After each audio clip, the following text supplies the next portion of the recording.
আপনাকে কেউ গোপনে ট্যাগ করছে কিনা সেটা দেখার জন্য আপনারা ফোনের সেটিংয়ে চলে যাবেন। সেটিংয়ে যাওয়ার পর আপনারা একদম নিচের দিকে চলে আসবেন। একদম নিচের দিকে আসার পর আপনারা এখানে গুগল নামের একটি অপশন পেয়ে যাবেন।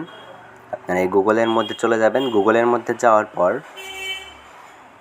গুগলের অল সার্ভিসের অপশনটা আপনাদের অন করতে হবে। অল সার্ভিসের এই অপশনটার ভিতরে যাবেন। অল সার্ভিসের মধ্যে থেকে একটু নিচের দিকে যাবেন। একটু নিচের দিকে গেলে আপনারা এখানে প্যারেন্টাল কন্ট্রোল নামের আরও একটি অপশন পাবেন। আপনারা এই অপশনটার মধ্যে যাবেন।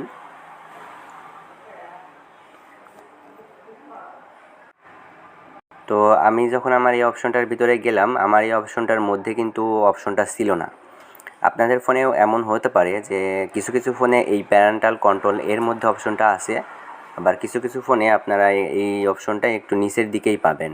ফাইন্ড মাই ডিভাইস, থিপ প্রোটেকশন এবং আননোন ট্র্যাকার অ্যালার্ট, এই অপশনটার কথাই বলছিলাম।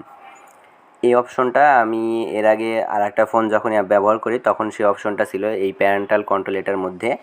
এখন আমি অপশনটা পেলাম কোথায়? বাহিরে।